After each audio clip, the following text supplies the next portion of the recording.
पंतप्रधान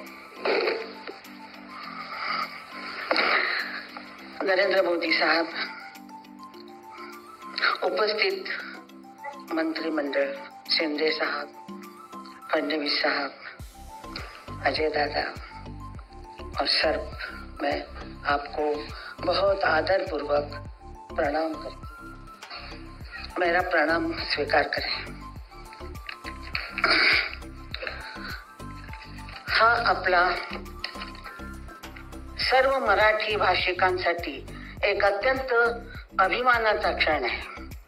मराठी ही भाषा केवळ संवादाने साधून नसून ती आपली संस्कृती, परंपरा आणि इतिहासाचे जतन करणारी एक अनमोल संपत्ती आहे।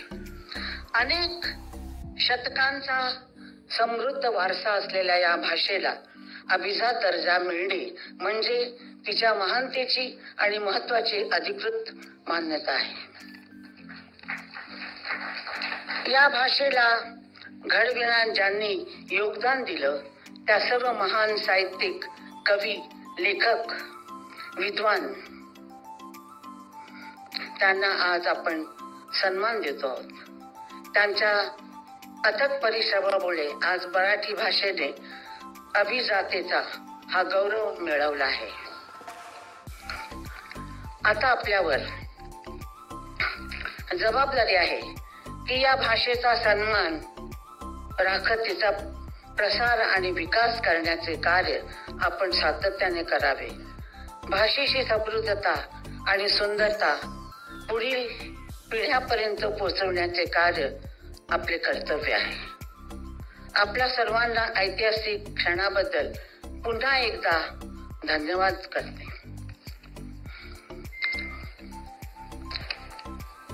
या विषयातून दुसऱ्या विषयात जाऊ का? चालेल काय सचिन? लाडक्या बहिणींची 1500 रुपए। मैं हिंदी में बात करूं चलेगा? मराठी तो आती है मुझे। मराठी पंतप्रधान जी को मुश्किल होती है ना।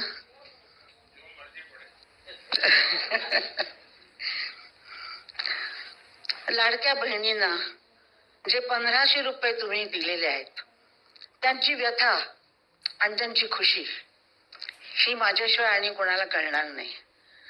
हे जर काम 47 साली कुणी केलं असतं, 1500 रुपये मिळाले असते तर मी 2 वेळेला जेवले असते। सकाळचं जेवण संध्याकाळसाठी जपून ठेवलं नसतं। मैंने खाना संभाल के रखना सीखा था क्योंकि मैं दोपहर को खाना नहीं खा सकती थी। जब हस्बैंड आते थे दोनों मिलके हम खाते थे, उतना ही खाना मेरे पास होता था।